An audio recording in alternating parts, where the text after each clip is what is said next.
S ಗುಜರಿನಲ್ಲಿ ವಿಷಕಾರಿ ಅನಿಲ ಸೋರಿಕೆಯಾಗಿ ಈಗ ಸಾಕಷ್ಟು ಜನರಿಗೆ ಹಾನಿಯಾಗಿದೆ ಅನ್ನೋ ಮಾಹಿತಿ ಸಿಗ್ತಾ ಇದೆ. ಅನಿಲ ಸೋರಿಕೆಯಿಂದ 30ಕ್ಕೂ ಅಧಿಕ ಮಂದಿ ಈಗ ಅಸ್ವಸ್ಥರಾಗಿದ್ದಾರೆ ಅನ್ನೋ ಮಾಹಿತಿ ಸಿಗ್ತಾ ಇರುವಂತದ್ದು.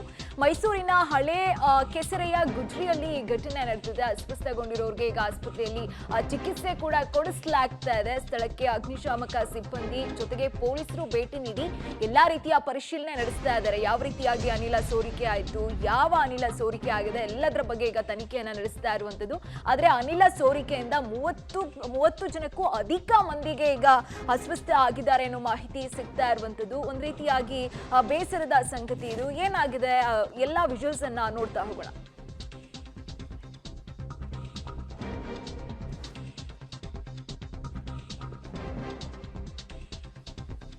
ಓಕೆ, ಈ ಬಗ್ಗೆ ಡೀಟೇಲ್ಸ್ ಕೊಡ್ತಾ ಹೋಗ್ತಾರೆ ನಮ್ಮ ಪ್ರತಿನಿಧಿ ಕೆಪಿ ನಾಗರಾಜ್. ನಾಗರಾಜ್, ಇದು ಯಾವ ಅನಿಲ, ಏನಾಯ್ತು ಈ ಘಟನೆ, ಏನಿದೆ ಅಪ್ಡೇಟ್ ಇದಕ್ಕೆ ಸಂಬಂಧಪಟ್ಟಂತೆ ಅಂತ?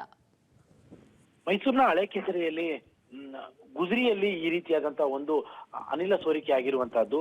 ಪ್ರಮುಖವಾಗಿ ಆರಂಭದಲ್ಲಿ ಒಟ್ಟು 5 ಜನರಿಗೆ ಈ ಅನಿಲ ಸೋರಿಕೆಯಿಂದಾಗಿ ಅಸ್ವಸ್ಥರಾಗಿದ್ರು ಅನ್ನುವಂತ ಮಾಹಿತಿಗಳು ಲಭ್ಯವಾಗ್ತಾ ಇದ್ದು, ಈಗ ಲಭ್ಯವಾಗ್ತಿರುವಂತಹ ಮಾಹಿತಿಗಳ ಪ್ರಕಾರವಾಗಿ 30ಕ್ಕೂ ಹೆಚ್ಚು ಜನರು ಈ ಅನಿಲ ಸೋರಿಕೆಯಿಂದ ಕೆಮ್ಮು ಮತ್ತು ಉಸಿರಾಟದ ತೊಂದರೆಯಿಂದ ಬಳಲ್ತಾ ಇದ್ದಾರೆ ಅನ್ನುವಂತ ಮಾಹಿತಿಗಳು ಲಭ್ಯವಾಗ್ತಾ ಇದ್ದಾವೆ. ಈಗ 30ಕ್ಕೂ ಹೆಚ್ಚು ಜನರು ಮೈಸೂರಿನ KR ಆಸ್ಪತ್ರೆಗೆ ಬಂದು ದಾಖಲಾಗಿದ್ದಾರೆ.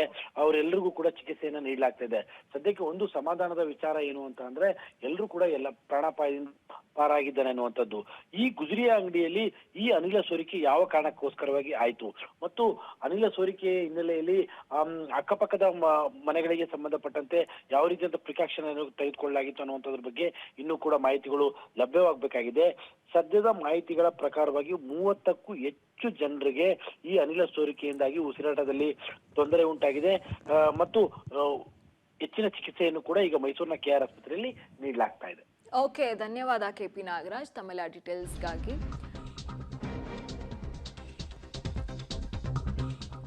ಈಗ ಅಸ್ವಸ್ಥ ಆಗಿರೋರಿಗೆ ಆಸ್ಪತ್ರೆಯಲ್ಲಿ ಚಿಕಿತ್ಸೆಯನ್ನ ಕೂಡ ಕೊಡಿಸಲಾಗ್ತಾ ಇದೆ ಅನ್ನೋ ಮಾಹಿತಿಯನ್ನ ನಮ್ಮ ಪ್ರತಿನಿಧಿ ಕೊಡ್ತಾ ಇದ್ರು. ಗಮನಿಸ್ತಾ ಇದ್ದೀರಾ, ಇದೇ ಗೋಡ್ನಲ್ಲಿ ಆಗಿರುವಂತಹ ಘಟನೆ. ಅದು ವಿಷಕಾರಿ ಅನಿಲ ಅಂತ ಹೇಳಲಾಗ್ತಾ ಇದೆ. ಆದ್ರೆ ಯಾವ ಅನಿಲ, ಯಾವ್ದ್ರಿಂದ ಸೋರಿಕೆ ಆಯ್ತು ಅನ್ನೋ ಬಗ್ಗೆ ಇನ್ನಷ್ಟೇ ಮಾಹಿತಿ ಬರಬೇಕಾಗಿದೆ. ಆದ್ರೆ ಈಗ ಅಲ್ಲಿಗೆ ಹೋಗಿದ್ದಾರೆ ಅಗ್ನಿಶಾಮಕ ಸಿಬ್ಬಂದಿಗಳಾಗಿರ್ಬೋದು, ಪೊಲೀಸರಾಗಿರ್ಬೋದು, ಎಲ್ಲಾ ರೀತಿಯ ಪರಿಶೀಲನೆ ನಡೆಸ್ತಾ ಇದ್ದಾರೆ. ಎಷ್ಟು ಜನ ಅಸ್ವಸ್ಥರಾಗಿದ್ದಾರೆ, ಈ ಘಟನೆ ಯಾವ ರೀತಿಯಾಗಿ ಆಯ್ತು, ಯಾವ ಅನಿಲ ಸೋರಿಕೆ ಆಗಿದೆ, ಎಲ್ಲದರ ಬಗ್ಗೆ ಡೀಟೇಲ್ಸ್ ಅನ್ನ ಪಡ್ಕೊಳ್ತಾ ಇದ್ದಾರೆ. ಜೊತೆಗೆ ಆಸ್ಪತ್ರೆನಲ್ಲೂ ಕೂಡ ನೀವು ಗಮನಿಸ್ತಾ ಇದ್ದೀರಾ, ಇವರೆಲ್ಲರೂ ಕೂಡ ಅಸ್ವಸ್ಥರಾಗಿರುವಂತಹ ವ್ಯಕ್ತಿಗಳು ಎಲ್ಲ ಯೂತ್ಸ್ ಇದ್ದಾರೆ. ಅವರೆಲ್ಲ ಮೋಸ್ಟ್ಲಿ ಗೋಡನ್ ಅಲ್ಲಿ ಏನೋ ಕೆಲಸ ಮಾಡ್ತಾ ಇದ್ರು ಅನ್ಸುತ್ತೆ. ಒಂದ್ ರೀತಿಯಾಗಿ ಬೇಸರದ ಸಂಗತಿ ಇದನ್ನೆಲ್ಲ ಗಮನಿಸ್ತಾ ಇದ್ದಾರೆ.